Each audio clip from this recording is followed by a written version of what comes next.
नमस्कार दर्शक बंधु ओडिया डीआरबी टीवी तरफ पुणी थे आपको स्वागत जनाऊँगी। तो आसत देखा आज सकाल कौन सब गुरुत्वपूर्ण खबर रही। आज प्रथम खबर सुभद्रा को नहीं बड़ घोषणा कले प्रभाती जो मानकर राशन कार्ड और गाड़ी अच्छी। सुभद्रा नहीं बड़ सूचना देते उपमुख्यमंत्री प्रभाती परिड़ा। से कहते द्वितीय किस्ती 1 लाख महिला वंचित होती। राशन कार्ड और आयर तालमेल अभाव 1 लाख महिला वंचित होती। किसी जन प्रथम किस्ती पाई मात्र आय वृद्धि दर्शाई राशन कार्ड फेराई। प्रभाती आहरी कहते किए गाड़ी किणी तो किए 5 एकर जमी न थी अधिक धान मंडी देते।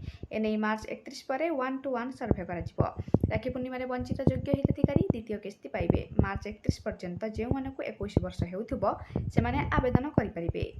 परवर्ती खबर एप्रिल 2 रु सकाळुआ स्कूल दिन 11 रु 3टा श्रमिकों काम बंद। राज्य में एप्रिल 2 तारिख रु सकाळुआ स्कूल प्रबल ग्रीष्म प्रवाह को दृष्टि रखी राज्य सरकार एभली निष्पत्ति नहीं। एने राजस्व और विपर्यय परिचालना मंत्री सुरेश पूजारी सूचना प्रदान करछन्ती। सकाळ 7टा रु 9टा जाए राज्य में अंगनवाड़ी केन्द्र खोला रहिबो। ताती बढ़िले अंगनवाड़ी केन्द्र छुट्टी सहित पिलांक पई खाद्य होम डिलीवरी कराजिबो। सेहिबड़ी श्रमिक मानक पई मध्य निर्दिष्ट समय सीमा निर्धारण करा जायछि। दिन 11टा रु दिन 3टा जाए श्रमिक मानक पई काम बंद रहिबो।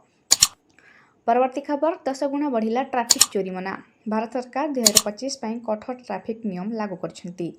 गुरुतर अपराध पर जोरिमाना 10 गुणा पर्यंत वृद्धि करछन्ती। एही नूतन दंडर लक्ष्य रास्ता सुरक्षा वृद्धि करिबा एवं दुर्घटना ह्रास करिबा।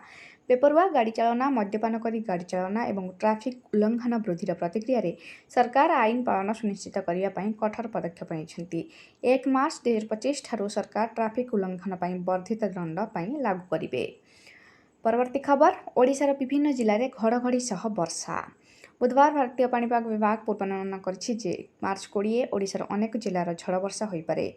भद्रक, झारसुगुड़ा, केन्दुझर, मयूरभंज, बालेश्वर और सुंदरगढ़ जिले में किछि स्थान में 40-50 किलोमीटर बेगर पवन बहिबा सहित वज्रपात और कुआपथर सह झड़ वर्षा हेबार संभावना रही। एही जिलागुड़िक ऑरेंज वार्निंग जारी करा जायछि। संबलपुर, देवगढ़, बौद्ध, अनुगुल और जाजपुर जिलार गोटे किंबा 2टी स्थान में वज्रपात और 30-40 किलोमीटर बेगर पवन बहिबा संभावना रही। परवर्ती खबर बढ़िला सुना दर। पुणी ग्राहकों को चिंता बढ़ाइला सुना दर। जानतु आज गोल्ड रेट। पुणी ग्राहकों को चिंता बढ़ाइला सुना दर। भारत में सुना मूल्य पुणी थे परिवर्तन देखा मिली। निरंतर परिवर्तन होउछि सुना और रूपा दर। अंतर्जातीय बजार में सुना मूल्य परिवर्तन भारतीय बजार को प्रभावित करिछि। तेबे आज सुनार मूल्य उपर अनेक लोकों नजर रही। आज भारत में 24 कैरेट सुनार मूल्य प्रति ग्राम 9,044 टंका रही बेले 22 कैरेट सुनार मूल्य 8,290 रही। सेहीपरि 18 कैरेट सुना दर 6,783 टंका रही। आज भारत में रूपार मूल्य प्रति ग्राम हिसाब से 105 एवं किलोग्राम हिसाब से 1,05,000 टंका रही।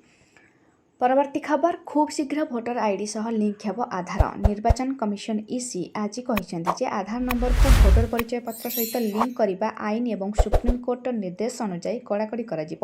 निर्वाचन कमिशन स्पष्ट कर प्रक्रिया संपूर्ण स्वेच्छाकृत एवं सांविधानिक व्यवस्था और वैधानिक सुरक्षा द्वारा परिचालित हेब। परवर्ती खबर बिजुली काट को नहीं बड़ घोषणा। राज्य में दिन को दिन खरार प्रकोप बढ़ी चली। दृष्टि रखी राज्य सरकार अनेक पदक्षेप ग्रहण कर विशेषकर खरा दिन में बिजुली काट समस्या लोकों को कलबल करें। तेबे बिजुली काट को नहीं सरकार एक बड़ घोषणा कर। राजस्व और विपर्यय परिचालना मंत्री सुरेश पूजारी कहते राज्य में अघोषित बिजुली काट कर।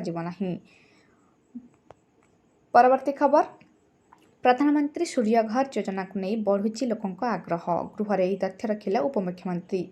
गृह में उठिला मागणा बिजुली प्रसंग। बिजुली विधायक रणेन्द्र प्रताप स्वाई एने शक्तिमंत्री को प्रश्न करते। प्रधानमंत्री सूर्यघर मागणा बिजुली योजना रे केते जन हिताधिकारी एपर्यंत सुविधा पाइछन्ती और केते जन एथिपाई पंजीकरण करछन्ती। तेबे एहार उत्तर रखिथिले कनक वर्धन सिंहदेव।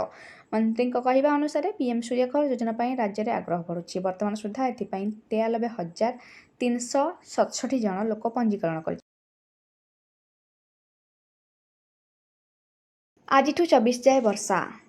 राज्य में कालबैशाखी प्रभाव में मयूरभंज और केन्दुझर जिले में किसी स्थान में घड़घड़ी सह वर्षार संभावना रही। पाणीपाग विभाग आकलन अनुଯାयी आज भद्रक, बालेश्वर, जाजपुर, केन्द्रापड़ा, कटक और जगतसिंहपुर जिले में गोटे 2टी स्थान में हालुका वर्षा सह घड़घड़ी बिजुली हेबार संभावना रही। तो समय सरुछि विदाय नेउछि। धन्यवाद।